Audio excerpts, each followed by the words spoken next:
fait un traitement de Miradry utilisant une technologie à base de micro-ondes. Le but étant de chauffer sous la peau pour détruire les glandes sudoripares à l'origine de la transpiration des aisselles. Pour diminuer de façon très significative le volume de transpiration des aisselles. Et donc les études ont montré qu'on arrivait à baisser de 70% la transpiration, 80-90% les odeurs et environ 50% la pilosité. Donc la première phase, c'est la phase d'anesthésie. En termes d'alternatives thérapeutiques, on a les injections de Botox qui aura une efficacité d'environ 6 mois. L'intérêt du Miradry, c'est qu'en 1 ou 2 séances, on a un résultat à peu près définitif. Parfois, c'est pas le cas.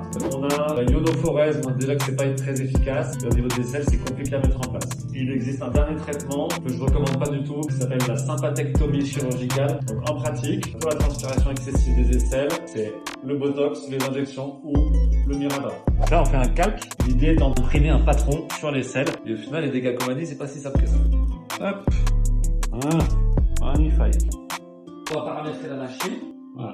Un dispositif qui va aspirer la peau pour pouvoir refroidir la peau en superficie et chauffer en profondeur. Qui dit aspirer dit ventouse, et donc on fait de l'étanchéité avec un petit gel. On est là. Ils sont rien du tout. Donc on va faire tous ces points un par un. Dans les suites, il peut y avoir des douleurs pendant 6 à 12 heures. C'est quand même un traitement qui est que bien toléré. Les patients se demandent si le fait d'enlever la transpiration des aisselles n'a pas comme conséquence d'entraîner une transpiration excessive ailleurs. Et il s'avère qu'il n'y a pas de persudation paradoxale après cette procédure. Pourquoi? Parce que la transpiration des aisselles représente à peu près 3% du volume total de transpiration.